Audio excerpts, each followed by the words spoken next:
Bienvenue à toutes et à tous. Bon, aujourd'hui, on se penche sur un passage biblique assez costaud, on peut dire. Oui, bonjour. Un passage court mais dense, hein. Exactement. 2 Thessaloniciens chapitre 2, les 4 premiers versets. C'est un texte franchement qui fait couler beaucoup d'encre. Il parle du retour du Seigneur Jésus-Christ, mais aussi d'événements un peu sombres qui doivent arriver avant, d'après l'apôtre Paul. Mhm. Alors, notre guide pour ça, c'est la traduction Louis II de ces versets. L'idée, c'est vraiment de décortiquer ça ensemble, mot à mot presque, pour voir ce que Paul voulait dire aux gens de Thessalonique, quels avertissements il leur donnait. Alors, on y va? Allons-y. Et c'est important, je crois, de se rappeler le contexte. Paul, il écrit pas pour rien. Ah oui, non, il répond à une situation bien réelle. Les Thessaloniciens, ils étaient un peu secoués visiblement, agités. D'accord? Il y avait des rumeurs qui circulaient, des idées un peu bizarres peut-être, qui leur faisaient croire que le fameux jour du Seigneur, ce grand moment attendu, était imminent, voire déjà là. Ah oui, quand même. Oui. Du coup, Paul intervient pour calmer le jeu, clarifier les choses et leur donner, disons, une chronologie plus précise des événements selon sa compréhension. D'accord, je vois. Alors allons-y, verset 1. Pour ce qui concerne l'avènement de notre Seigneur Jésus-Christ et notre réunion avec lui, nous vous prions, frères. Ok, dès le début, il pose les 2 trucs importants qui posent problème. Avènement et réunion. C'est exactement ça. Et ces mots, avènement et réunion, ils sont pas neutres du tout pour les premiers chrétiens, hein. C'est-à-dire? L'avènement, le mot grec, c'est parousia. Ça veut dire plus qu'une simple arrivée. C'est la présence, la venue, parfois utilisée pour la visite d'un empereur, tu vois. Ah d'accord, c'est solennel quoi. Voilà. Donc pour Christ, c'est son retour en gloire, visible, très attendu. Et la réunion avec lui, Episonagogie, c'est ce moment où tous les croyants, morts ou vivants, seraient rassemblés auprès de lui. C'est le but ultime de leur espérance. Mais voilà, à Thessalonique, cette espérance était devenue source d'angoisse. On imagine l'agitation, peut-être même la panique que ça pouvait créer si des gens disaient « ça y est, c'est maintenant ». Oui, je comprends mieux l'urgence du verset 2 alors. Il dit de ne pas vous laisser facilement ébranler dans votre bon sens et de ne pas vous laisser troubler, soit par quelques inspirations, soit par quelques paroles ou par quelques lettres qu'on dirait venir de nous, comme si le jour du Seigneur était déjà là. C'est une vraie mise en garde, genre gardez la tête froide. Tout à fait, c'est très direct. Et ce qui est fou, c'est qu'il liste les sources potentielles du bazar. Une inspiration, une prophétie, un truc comme ça. Probablement, oui. Une parole, un enseignement oral qui circule. Et même, attention, une lettre qui ferait croire qu'elle vient de Paul. Oui, info. Un faux, comme si le jour du Seigneur était déjà là. Ça devait être un sacré chaos. Absolument. Et cet avertissement, il est super intéressant parce qu'on voit déjà au tout début du christianisme cette conscience du danger de la désinformation C'est vrai. et l'impact que ça peut avoir sur une communauté. Paul ne leur dit pas de tout rejeter, hein, mais de ne pas se laisser facilement ébranler.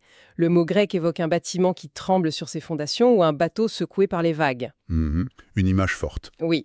Il demande de la solidité, du discernement. Il leur dit en gros de comparer ça avec ce qu'il leur avait déjà appris.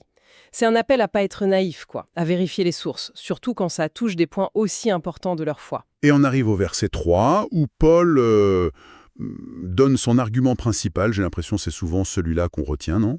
C'est vrai, c'est le cœur de l'argumentation. Il dit que personne ne vous séduise d'aucune manière, car il faut que l'apostasie soit arrivée auparavant et qu'on ait vu paraître l'homme du péché, le fils de la perdition. Bon, là on rentre dans le vif du sujet. Exactement, c'est là qu'il donne des repères clairs. C'est ça. Il leur dit en gros, stop, le jour du Seigneur, ça peut pas arriver avant 2 choses bien précises.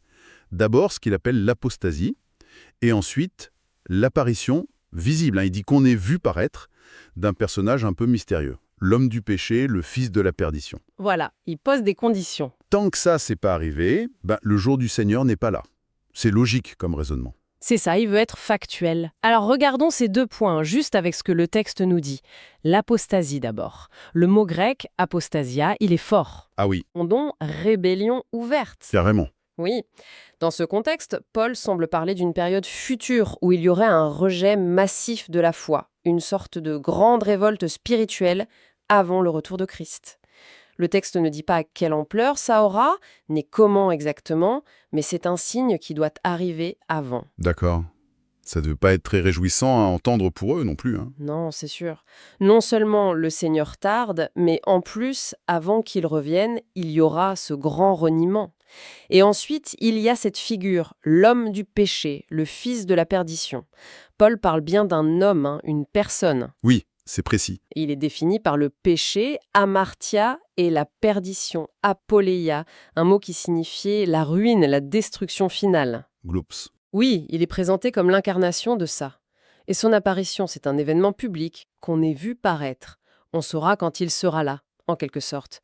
Paul ne donne pas son nom, mais sa venue est une étape obligée avant la fin. Et l'expression fils de la perdition, ça suggère que son destin est déjà joué, qu'il va vers la destruction. Et le verset 4, alors là, il nous fait le portrait robot de cet homme du péché. Et quel portrait? Ça fait froid dans le dos, non? L'adversaire qui s'élève au-dessus de tout ce qu'on appelle Dieu ou de ce qu'on adore, jusqu'à s'asseoir dans le temple de Dieu se proclamant lui-même Dieu. Opposition, orgueil, usurpation, la totale. Oui, ce verset 4, il est essentiel parce qu'il décrit vraiment comment il agit et qui il est au fond. D'abord, il est l'adversaire, antikéménos. Il est activement opposé. Opposé à quoi? Tout ce qu'on appelle Dieu ou de ce qu'on adore. D'accord, Donc, son opposition est totale, elle vise tout ce qui est divin ou sacré. d'accord. Ensuite, le texte insiste sur son orgueil fou. Il s'élève au-dessus de tout ça. C'est l'image d'une arrogance sans limite. Il veut dominer tout. Il rejette pas juste Dieu, il veut prendre sa place. Hmm. Et le sommet de cette arrogance, c'est cet acte incroyable. Il va jusqu'à s'asseoir dans le temple de Dieu. Dans le temple. Mais comment? Le temple de Jérusalem, où c'est symbolique. C'est une grande question, et le texte ne le précise pas ici. Que Paul pense au temple physique ou qu'il l'utilise comme symbole, peut-être de la communauté des croyants, l'acte en lui-même est celui d'une profanation extrême. C'est une provocation, en fait, exactement. Une intrusion dans l'espace sacré pour occuper la place de Dieu. Et pourquoi il fait ça? Le texte est clair, pour se proclamer lui-même Dieu. Il se prend pour Dieu, littéralement. C'est ça. C'est le summum du blasphème décrit ici. Il nie pas Dieu, il ne fait pas que s'opposer. Il usurpe son identité. Il réclame pour lui l'adoration qui n'est due qu'à Dieu. C'est vraiment l'autodéification poussée à son paroxysme. Ce portrait, tiré juste de ces versets, c'est pas juste un athée. C'est une sorte de contre-Dieu, une imitation tordue du sacré. C'est une image très très forte. Ok, alors, si on essaye de rassembler tout ça, qu'est-ce que Paul voulait obtenir en disant tout ça aux Thessaloniciens? Et pour nous aujourd'hui, qu'est-ce que ça peut bien vouloir dire? Eh bien, pour les Thessaloniciens de l'époque, le message principal, même s'il est sombre, il se voulait paradoxalement rassurant. Rassurant, avec l'homme du péché et tout ça. Oui, dans un sens, Paul leur dit « Arrêtez de paniquer, arrêtez de croire n'importe quoi. Le jour du Seigneur, c'est pas pour tout de suite. Il y a des étapes claires avant, des signes que vous pourrez reconnaître, cette apostasie et surtout l'arrivée de cet homme du péché dont je vous ai décrit l'orgueil immense et les actes terribles. Tant que vous voyez pas ça, vous savez que ce n'est pas encore la fin. » D'accord, vu comme ça. C'est un outil pour discerner, en fait. Exactement. Il leur donne des critères, certes inquiétants, mais des critères objectifs pour évaluer la situation et résister aux discours qui sèment la panique ou qui séduisent. C'est un appel à être patient, mais vigilant, à s'informer plutôt qu'à s'agiter. Et pour la suite, pour nous? Si on prend un peu de distance, ce passage, il continue de poser des questions essentielles, non?